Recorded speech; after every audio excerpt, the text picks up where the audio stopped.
ദൈവനാമം വാഴ്ത്തപ്പെടുമാറാകട്ടെ. പിതാവിൻ്റെയും പുത്രൻ്റെയും പരിശുദ്ധാത്മാവിൻ്റെയും നാമത്തിൽ തന്നെ ആമേൻ. പ്രിയപ്പെട്ട ക്രിസ്തുവിശ്വാസികളെ, കർത്താവായ യേശുക്രിസ്തുവിൻ്റെ സമാധാനവും സ്നേഹവും കരുണയും നിങ്ങളുടെ ഹൃദയങ്ങളിൽ എന്നും നിറയട്ടെ. ഈ പുതിയ പ്രഭാതം നമുക്ക് ദാനമായി നൽകിയ സർവശക്തനായ ദൈവത്തിന് നന്ദി അർപ്പിക്കാം. നമ്മുടെ ഉറക്കത്തിനിടയിലും നമ്മെ കാത്തു പരിപാലിച്ച നമ്മുടെ ദൈവത്തിന് നമുക്ക് മഹത്വം നൽകാം. നമ്മുടെ ഹൃദയത്തിൻ്റെ വാതിലുകൾ തുറന്ന് പരിശുദ്ധാത്മാവിനെ ക്ഷണിക്കാം, പ്രാർത്ഥിക്കാം. പരിശുദ്ധനും കരുണാസാഗരനുമായ ദൈവമേ, ഈ പുതിയ ദിവസത്തിൻ്റെ പ്രഭാതത്തിൽ അങ്ങയുടെ തിരുസന്നിധിയിൽ ഞങ്ങൾ വിനയത്തോട് നിൽക്കുന്നു. അങ്ങയുടെ തിരുവചനം കേൾക്കുവാനും അത് മനസ്സിലാക്കുവാനും അത് നിത്യജീവിതത്തിൽ പ്രാവർത്തികമാക്കുവാനും ഞങ്ങൾക്ക് അനുഗ്രഹം നൽകണമേ. ഞങ്ങളുടെ ചിന്തകളെയും വാക്കുകളെയും പ്രവൃത്തികളെയും അവിടുന്ന് വിശുദ്ധീകരിക്കണമേ. ഈ ധ്യാന നിമിഷത്തിൽ പരിശുദ്ധാത്മാവിൻ്റെ പ്രകാശം ഞങ്ങളുടെ മനസ്സുകളിൽ നിറയ്ക്കണമേ. ഞങ്ങളുടെ കർത്താവായ യേശുക്രിസ്തുവിലൂടെ ഈ പ്രാർത്ഥന സമർപ്പിക്കുന്നു. ആമേൻ. പുറപ്പാട് പുസ്തകം 26-ാം അധ്യായം 1 മുതൽ 14 വരെയുള്ള തിരുവചന ഭാഗമാണ് ഇന്നത്തെ നമ്മുടെ അനുദിന പ്രഭാത തിരുവചന ധ്യാനം, അനുദിന പ്രഭാത തിരുവചന വായന. തിരുനിവാസത്തെ പിരിച്ച പഞ്ഞിനൂൽ, നീലനൂൽ, ധൂമ്രനൂൽ, ചുവപ്പു നൂൽ എന്നിവ കൊണ്ടുണ്ടാക്കിയ 10 മൂടുശീല കൊണ്ട് തീർക്കണം. നെയ്ത്തുകാരൻ്റെ ചിത്രപ്പണിയായ കെരൂബുകൾ ഉള്ളവയായി അവയെ ഉണ്ടാക്കണം. ഓരോ മൂടുശീലയ്ക്കും 28 മുഴം നീളവും ഓരോ മൂടുശീലയ്ക്കും 4 മുഴം വീതിയും, ഇങ്ങനെ മൂടുശീലയ്ക്കെല്ലാം ഒരളവ് ആയിരിക്കണം. 5 മൂടുശീല ഒന്നോടൊന്ന് ഇണച്ചിരിക്കണം. മറ്റേ 5 മൂടുശീലയും ഒന്നോടൊന്ന് ഇണച്ചിരിക്കണം. ഇങ്ങനെ ഇണച്ചുണ്ടാക്കിയ ഒന്നാമത്തെ വിരിയുടെ അറ്റത്തുള്ള മൂടുശീലയുടെ വിളമ്പിൽ നീല നൂൽ കൊണ്ട് കണ്ണിയുണ്ടാക്കണം. രണ്ടാമത്തെ വിരിയുടെ പുറത്തെ മൂടുശീലയുടെ വിളമ്പിലും അങ്ങനെ തന്നെ ഉണ്ടാക്കണം. ഒരു മൂടുശീലയിൽ 50 കണ്ണി ഉണ്ടാക്കണം. രണ്ടാമത്തെ വിരിയിലുള്ള മൂടുശീലയുടെ വിളമ്പിലും 50 കണ്ണി ഉണ്ടാക്കണം. കണ്ണി നേർക്ക് നേരെയായിരിക്കണം. പൊന്നുകൊണ്ട് 50 കൊളുത്തും ഉണ്ടാക്കണം. തിരുനിവാസം ഒന്നായിരിക്കുവാൻ തക്കവണ്ണം മൂടുശീലകളെ കൊളുത്തുകൊണ്ട് ഒന്നിച്ച് ഇണയ്ക്കണം. തിരുനിവാസത്തിന്മേൽ മൂടുവിരിയായി കോലാട്ട് രോമം കൊണ്ട് മൂടുശീലയുണ്ടാക്കണം. 11 മൂടുശീല വേണം.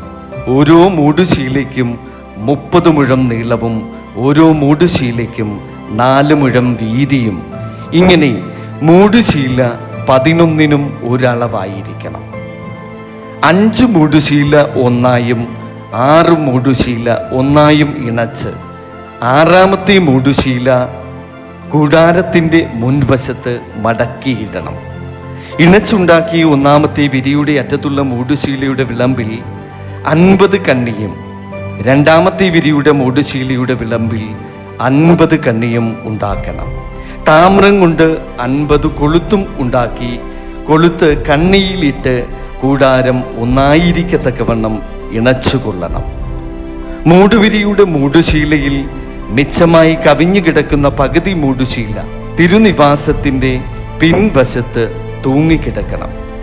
മൂടുവിരിയുടെ മൂടുശീല നീളത്തിൽ ശേഷിപ്പുള്ളത് ഇപ്പുറത്ത് 1 മുഴവും അപ്പുറത്ത് 1 മുഴവും, ഇങ്ങനെ തിരുനിവാസത്തെ മൂടേണ്ടതിന് അതിൻ്റെ 2 പാർശ്വങ്ങളിലും തൂങ്ങിക്കിടക്കണം. ചുവപ്പിച്ച ആട്ടുകൊറ്റൻ തോൽ കൊണ്ട് മൂടുവിരിക്ക് ഒരു പുറം മൂടിയും അതിൻ്റെ മീതെ തകശു തോൽ കൊണ്ട് ഒരു പുറം മൂടിയും ഉണ്ടാക്കണം. ആമേൻ. ഹല്ലേലൂയ. ഇപ്രകാരമാണ് ഈ തിരുവചന ഭാഗത്തിൽ നാം കാണുന്നത്. പ്രിയമുള്ളവരെ, ഇന്ന് നമ്മൾ കേട്ട ഈ പുറപ്പാട് പുസ്തകത്തിലെ 26-ാം അധ്യായം 1 മുതൽ 14 വരെയുള്ള തിരുവചന ഭാഗത്ത് ദൈവം മോശയിലൂടെ ഇസ്രായേൽ ജനത്തിനായി നിർമ്മിക്കുവാൻ കൽപ്പിച്ച വിശുദ്ധ കൂടാരത്തെക്കുറിച്ചാണ് സംസാരിക്കുന്നത്.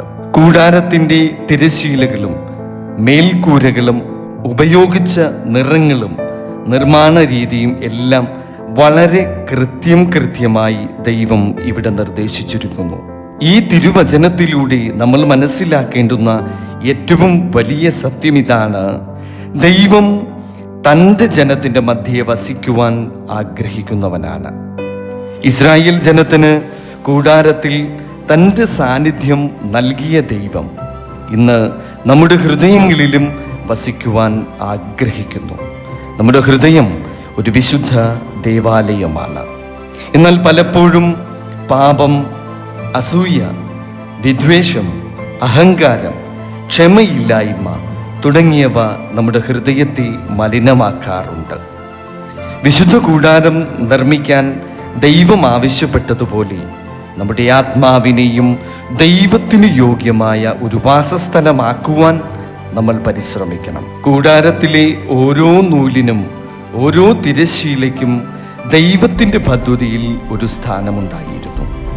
അതുപോലെ നമ്മുടെ ജീവിതത്തിലെ ഓരോ നിമിഷവും ദൈവത്തിൻ്റെ കരങ്ങളിൽ അർത്ഥമുള്ളതാണ്. നമ്മുടെ ജീവിതത്തിൽ ചിലപ്പോൾ കഷ്ടതകളും പരീക്ഷണങ്ങളും ഒക്കെ ഉണ്ടാവാം. ചില സംഭവങ്ങൾ അർത്ഥമില്ലാത്തതായി തോന്നാം. എന്നാൽ ദൈവത്തിൻ്റെ മഹത്തായ പദ്ധതിയിൽ ഒന്നും വെറുതെയല്ല പ്രിയ ദൈവമക്കളെ. ഇന്ന് ഈ പ്രഭാതത്തിൽ നമുക്ക് നമ്മുടെ ഹൃദയത്തോട് ചോദിക്കാം: എൻ്റെ ഹൃദയം ദൈവത്തിന് വസിക്കുവാൻ യോഗ്യമായ ഒരു കൂടാരമാണോ?